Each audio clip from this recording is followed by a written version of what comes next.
الحمد لله والصلاة والسلام على رسول الله.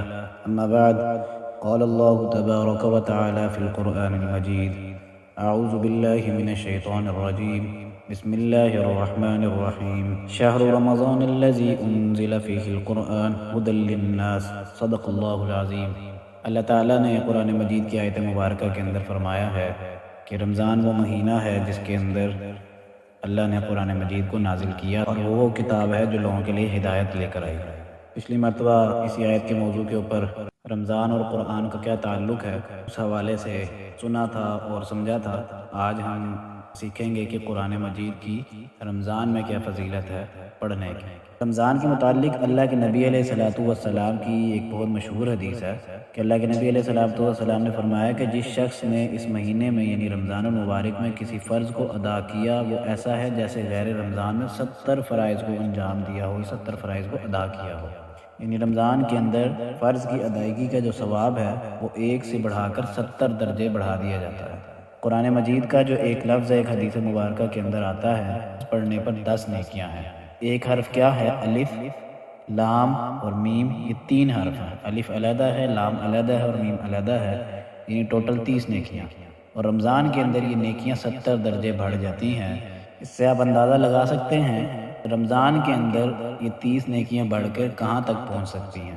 اللہ کے نبی علیہ الصلوۃ والسلام کا رمضان کے اندر معمول کیا ہوا کرتا تھا کہ جبرائیل علیہ الصلوۃ والسلام رمضان کی ہر رات میں اللہ کے نبی علیہ الصلوۃ والسلام کے پاس ملاقات کے لیے تشریف لاتے اور آپ صلی اللہ علیہ وسلم ان کے ساتھ قرآن مجید کا دور کیا کرتے تھے. دور کرنا کہتے ہیں کہ ایک دوسرے کو سنانا، کہ اللہ کے نبی سنایا کرتے تھے اور جبرائیل علیہ السلام بھی ان کو سنایا کرتے تھے. اسی طرح جو اللہ کے نبی کی زندگی کا آخری رمضان تھا، اس میں جبرائیل علیہ الصلوۃ والسلام کے ساتھ اللہ کے نبی علیہ الصلوۃ والسلام نے 2 دفعہ دور کیا. صاحب قرآن کے بارے میں ذکر آتا ہے کہ صاحب قرآن وہ شخص ہے جس کا تعلق قرآن کے ساتھ بہت زیادہ اچھا ہوتا ہے. حضرت ابو موسیٰ اشعری رضی اللہ عنہ سے روایت ہے کہ انہوں نے نبی صلی اللہ علیہ وسلم سے ارشاد فرماتے ہوئے یہ سنا: اس قرآن کی حفاظت دیکھ بھال کرو، قسم ہے اس ذات کی جس کے ہاتھ میں میری جان ہے، یہ قرآن لوگوں کے سینوں سے نکل جانے میں اس اونٹ سے زیادہ تیز ہے جو رسی میں بندھا ہوا ہو. اور جو شخص قرآن مجید کی دیکھ بھال نہیں کرتا، مسلمان جو قرآن مجید سے دور رہتا ہے، اس کو سمجھنے کی، اس کو یاد کرنے کی، اس کو پڑھنے کی کوشش نہیں کرتا، قرآن مجید کا شوق اور قرآن مجید کے ساتھ جو دل لگی ہوتی ہے وہ اس کے دل سے ختم ہو جاتی ہے اور پوری زندگی وہ قرآن مجید کی برکتوں سے محروم رہتا ہے. قرآن نہ پڑھنے والے کی مثال ایسے ہے کہ اللہ کے نبی علیہ الصلوۃ والسلام نے فرمایا کہ قرآن پڑھنے والے مومن کی مثال ایسی ہے جیسے عطرج کی مانند ہے کہ جس کی خوشبو اور لذت دونوں اچھی ہوتی ہیں. اور قرآن نہ پڑھنے والا مومن کھجور کی مانند ہے جس کی لذت تو عمدہ ہے مگر اس میں خوشبو نہیں ہوتی.